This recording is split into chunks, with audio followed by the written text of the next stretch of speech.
Good evening, I'm Byron Scott with a CTV News update.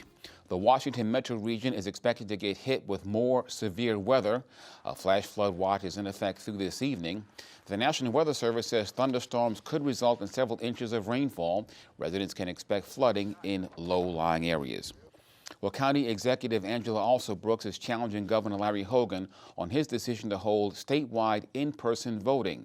Alsobrooks and many other officials have called for mail-in balloting and expanded early voting, but Hogan, in a letter to election officials this week, asserts that limiting the number of polling sites on Election Day is tantamount to voter suppression. Also, Brooks is highly critical of the governor's wording and last night called his assertion disingenuous. The county executive also accuses Hogan of attempting to educate her about the painful history of voting as a black American. Officials say due to the pandemic, they won't be able to get enough volunteers to man the polls on Election Day. Also, Brooks expressed these issues during a recent press briefing. So during our primary election, what we know is that it works. To mail those ballots into the homes not only works, but it increased voter participation. We want to increase voter participation, not decrease it. And so using the primarily mail-in ballots, we saw the highest voter turnout that we've seen since the 2008 presidential election. So for us, it really worked. Mailing ballots to all registered voters can ensure that they have the opportunity to vote in what is a critical election while also protecting public safety by minimizing crowds and long lines during the in-person voting. And so by mailing this ballot to all of our voters, Maryland can continue to lead the nation in protecting the health of all of its residents and citizens. Also, Brooks wants early voting extended starting on October 22nd at 15 locations and to use only those sites on Election Day. Well, Maryland coronavirus numbers continue to climb. State health officials today confirmed 579 new COVID-19 cases. Maryland has reported more than 93,000 cases since March, and officials have recorded 13 new deaths in the last 24 hours. Well, the dispute over when to open private schools in Montgomery County continues. Just days after the governor overturned his closure order, Health Officer Dr. Travis Gales issued a new directive mandating that private schools remain closed. Meantime, a group of parents and the Avalon School have filed a lawsuit challenging the closure order. The health officer says his decision is based on the county's COVID-19 stats. Well, the fall semester begins on August 31st for the University of Maryland students with a mix of in-person and remote courses.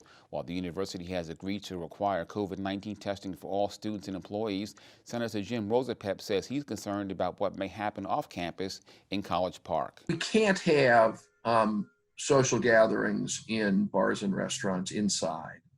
All the data that's come out recently in the county and in the state, and to some extent across the country, is among the major carriers of the virus are people in their late teens, early 20s who are not social distancing.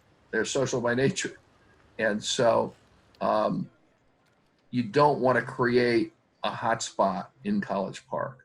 That's dangerous for the kids who are there. That's dangerous for people who work there. That's dangerous for residents. And this again comes out in all the data in Prince George's as well as statewide, is other informal gatherings outside of restaurants and bars, block parties,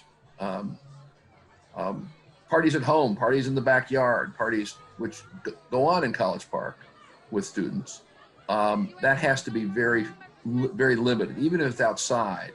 Rosapep says he's also fighting for students who do not want to return to their off-campus housing to be allowed out of their leases.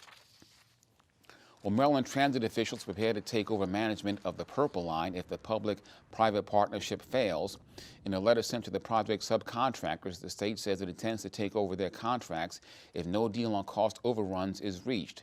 The $2 billion project has been marred by feuds over hundreds of millions of dollars in fees over budget. MTA and the consortium have until August 22nd to decide who will pay $755 million in overruns related to 2.5 years of delays on that project. Well, shortly after the pandemic hit, the state implemented all electronic tolling on bridges, tunnels, and roads statewide as part of its COVID-19 response.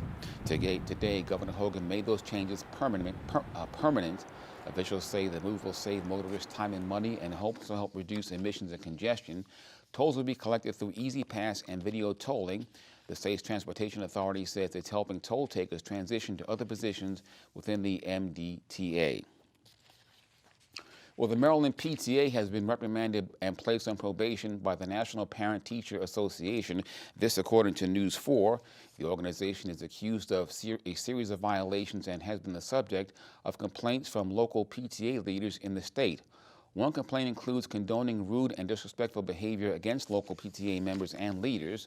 The formal reprimand prohibits the state association from receiving some grants and funding from the national organization. The Maryland PTA said it strongly disagrees with the action and has voiced concerns about its probationary status. Well, the Prince George's County police officer accused of sexual assault will be held without bond. Corporal Brian, a newcomer, has been charged with attempted rape for allegedly assaulting a woman in her home. According to charging documents, the victim and newcomer were in a prior romantic relationship. He was arrested by Maryland State Police a few days ago. Newcomer has been suspended without pay. Well, wear those seat belts. It's the law, and they help save lives. That's the message today from the Maryland Department of Transportation. The agency released a new educational video that simulates a rollover crash involving a pickup truck. Officials say 1 in 5 motor vehicle deaths in Maryland is a result of someone not wearing a seat belt. More importantly, if you are buckled, you are significantly less likely to be ejected from the vehicle, especially if it rolls over. Occupants who are ejected from the vehicle are over 90 times more likely to be killed if they're involved in a crash. First, we'll demonstrate a vehicle rollover with the occupant buckled up. As you can see, the mannequin remains secure in the vehicle with his seatbelt over his shoulder and snug across his hips. He doesn't go back and forth, he doesn't exit the vehicle, and he's not ejected. In the second simulation, the occupant is restrained with their seatbelt underneath their arm. It's a common misuse pattern that we see. You are not properly restrained if your seatbelt is not fully across your shoulder and across your hips.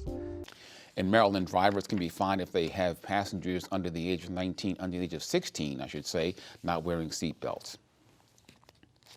Well, if you're a rising high school senior, the clock is ticking on a special 4-year college scholarship opportunity.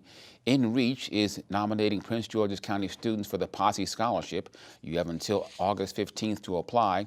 The nonprofit says it's looking for 4 additional students. It's not just, oh, we're going to give you money and you kind of go off to the school and you do whatever. Posse is creating a posse. So for the 5 schools that they partner with, they select 10 recipients each year to go to these particular schools together. So the whole idea is that these students, become almost like family, I'm sure. They can support each other, rely on each other. Posse keeps in contact with them for support. If you're selected for the program scholarship, you'll have to attend 1 of 5 schools, including the University of Wisconsin-Madison, Bucknell University, and Lafayette College. Visit InReachInc.org to fill out the application.